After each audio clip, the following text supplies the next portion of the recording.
Pemirsa Komisi Pemilihan Umum KPU RI telah menetapkan hasil pemilihan umum pemilu untuk pemilihan presiden Pilpres dan pemilihan legislatif Pileg.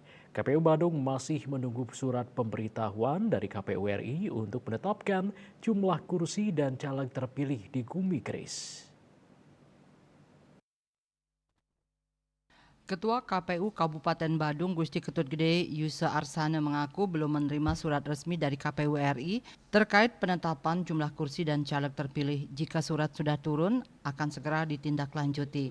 Namun demikian, kata Yusa Arsana, Pileg di Badung tidak ada masuk register perkara atau gugatan di MK.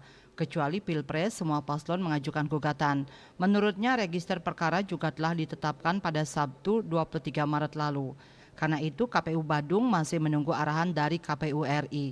Untuk diketahui jumlah kursi saat ini masih dikuasai oleh PDIP yang diprediksi memperoleh 27 kursi.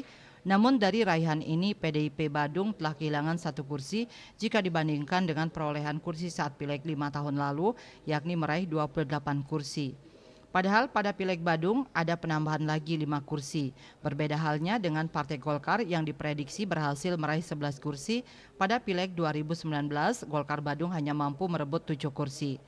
Kemudian Partai Gerindra berhasil merebut 4 kursi yang sebelumnya pada Pileg 2019 hanya 2 kursi. Partai Demokrat berhasil memperoleh 3 kursi, ada penambahan 1 kursi. Terkait tingkat partisipasi pada pemilu 2024 mencapai 89,50%.